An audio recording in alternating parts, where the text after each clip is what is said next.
नमस्ते दोस्तों, स्वागत है आपका मेरे चैनल में। आज की कहानी है सहेली बन गई भाभी। कहानी जो दिल में बस जाए। सुनीता और अनीता बहुत ही अच्छी सहेलियां थी।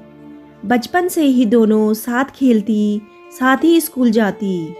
ऐसा करते करते दोनों कॉलेज पहुंच गई। दोनों हमेशा ही साथ रहती। सुनीता बहुत ही समझदार और शांत स्वभाव की थी। अनीता चंचल थी। उसे बहुत जल्दी गुस्सा आ जाता था। जबकि अनीता गुस्सा करती तो सुनीता हमेशा उसे शांत कर देती। उनकी दोस्ती कभी भी नहीं टूटी।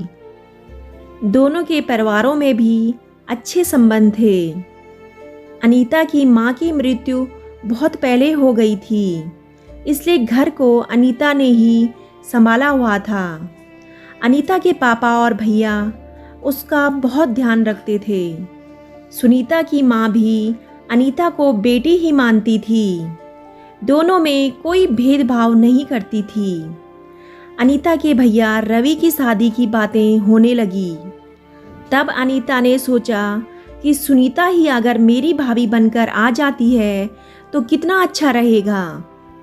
हम हमेशा साथ रहेंगे। और वह यह बात अपने पापा और भैया को बताती है। उन्हें भी यह बात अच्छी लगती है। रवि सुनीता को बचपन से देखते आया था और उसके गुणों को भी जानता था, इसलिए उसने शादी के लिए हाँ कर दी। अनीता के पापा रिश्ता लेकर सुनीता के घर जाते हैं तो सुनीता के माता पिता भी बहुत खुश होते हैं। बहुत धूमधाम से दोनों की शादी हो जाती है। अनीता तो बहुत ही खुश थी। सुनीता के आते ही अनीता ने कहा कि अब अपना घर संभालो। मैंने बहुत दिन संभाल लिया, अब आराम करूंगी। और हंसने लगी।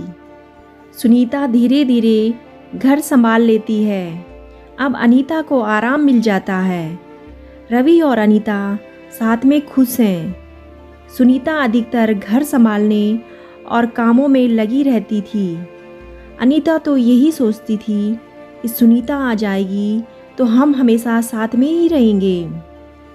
लेकिन अब सुनीता बहू और पत्नी बन चुकी थी, इसलिए दोनों जिम्मेदारियों को भी निभाती थी। अनीता को लगने लगा कि धीरे धीरे सुनीता का महत्व घर में बढ़ने लगा है। कोई भी सामान लेना हो या कोई भी निर्णय लेना हो तो सुनीता को बहू होने के कारण शामिल किया जाता। कभी कभी रवि और सुनीता उसके दोस्तों के यहाँ बुलाने पर घूमने जाते तो अनीता को अच्छा नहीं लगता। दोनों अनीता का बहुत ध्यान रखते। सबका व्यवहार अनीता के प्रति पहले ही जैसे था। लेकिन पता नहीं क्यों अनीता को अपने घर में अकेले रहने और सब कुछ अकेले संभालने की आदत थी। इसलिए वह सुनीता के आने के बाद अपना प्यार बंटता हुआ महसूस कर रही थी। इस कारण उसे बहुत ज़्यादा गुस्सा आ जाता था। धीरे धीरे उसके मन में सुनीता के प्रति ईर्ष्या की भावना उत्पन्न होने लगी। उनमें धीरे धीरे दूरियां आने लगी। सुनीता को यह बात बिल्कुल भी समझ में नहीं आती थी कि वह तो सबका बराबर ध्यान रखने का समय देने की कोशिश करती है। उसकी परिवार के प्रति भी कुछ जिम्मेदारियां थी, जिसके कारण वह पहले जैसे अनीता के साथ हमेशा नहीं रह पाती थी। कभी ऐसा होता कि रवि के ऑफिस में किसी के यहाँ कोई पार्टी होती जिसमें पति पत्नी को जाना होता तो दोनों चले जाते। यह बात अनीता को बिल्कुल भी अच्छी नहीं लगती थी। वह बच्चों के जैसा व्यवहार कर रही थी। उसने सुनीता से बात करना एकदम कम कर दिया था। सुनीता पूछती रहती, लेकिन वह नहीं बताती थी। अब अनीता के लिए भी रिश्ते आने लगे। संजय के साथ अनीता का रिश्ता तय हो गया। सुनीता ने शादी की सारी तैयारियां बहुत ही अच्छे से की और धूमधाम के साथ अनीता और संजय की शादी हो गई। जब अनीता अपने ससुराल पहुंची तो उसने देखा कि वहाँ उसे कितना महत्व दिया जाता है। उसकी भी ननदें थी जो हर काम में उसके साथ रहती थी। उसके परिवार के लोग उसकी भी सलाह लेते थे। उसकी ननदें उसका बहुत ही ज़्यादा ध्यान रखती थी। उनके मन में कभी भी अनीता के लिए जलन की भावना नहीं आती थी। अब अनीता को पति पत्नी के रिश्ते का महत्व समझ में आया कि पति पत्नी का रिश्ता अलग होता है, जिसमें दोनों को एक दूसरे के साथ समय देना जरूरी होता है। उसके ऊपर भी जब घर की जिम्मेदारियां आईं तो उसे भी अपने फर्ज समझ में आने लगे। तब उसे सुनीता की बातें याद आने लगी। वह सोचने लगी, मैंने सुनीता को कितना परेशान किया। मैं ही उसे भाभी बनाकर लाई और फिर मैंने उससे कितना बुरा व्यवहार किया। अब वह अपने मायके जाने के लिए छटपटाने लगी। उसने यह बात संजय से कही। संजय उसे लेकर मायके आया। अनीता आते ही सुनीता के गले लग गई और रोने लगी। सबने सोचा इतने दिनों बाद मायके आई है इसलिए रो रही है। जब खाली समय मिला तो अनीता ने सुनीता के पास जाकर माफ़ी मांगने लगी।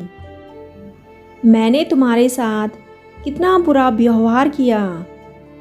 तुम तो हमेशा मेरी अच्छी सहेली बनी रही, लेकिन मैंने तुम्हारे साथ ठीक नहीं किया।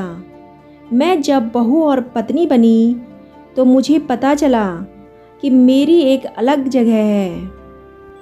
तुम्हारे आने के बाद मुझे ऐसा लगता था कि पापा और भैया मुझसे ज़्यादा तुम्हें महत्व दे रहे हैं, जबकि यह बात ठीक नहीं थी। वे दोनों तो हमेशा पहले जैसे ही मुझसे उतना ही प्यार करते थे। यह सब बातें अब मुझे समझ में आ गई हैं। मेरी ननदें इतनी अच्छी हैं, मेरे साथ इतना अच्छा व्यवहार करती हैं। मैंने तुम्हें बहुत परेशान किया, मुझे माफ़ कर दो। सुनीता एकदम खुशी से उसे गले लगा लेती है और कहती है, इतने दिनों बाद मेरी प्यारी सहेली मुझे वापस मिल गई। मैं तो इसी से खुश हूँ और मेरे मन में तुम्हारे लिए कोई भी बात नहीं है। मैं समझ रही थी तुम्हारी मन की भावनाओं को।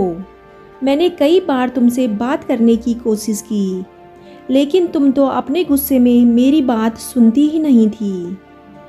तो मैं क्या करती? मैं जानती थी मेरी सहेली है, एक ना एक दिन मुझे वापस ज़रूर मिल जाएगी।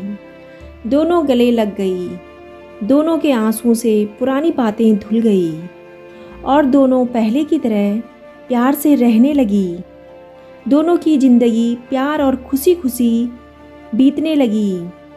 इसलिए दोस्तों, हमें आपस में प्यार से रहना चाहिए, वो खुशी अलग ही होती है। दोस्तों, आपको कहानी कैसी लगी कमेंट करके ज़रूर बताइएगा। कहानी अच्छी लगे तो वीडियो को लाइक और चैनल को सब्सक्राइब करना ना भूलें। कहानी सुनने के लिए आपका बहुत बहुत धन्यवाद।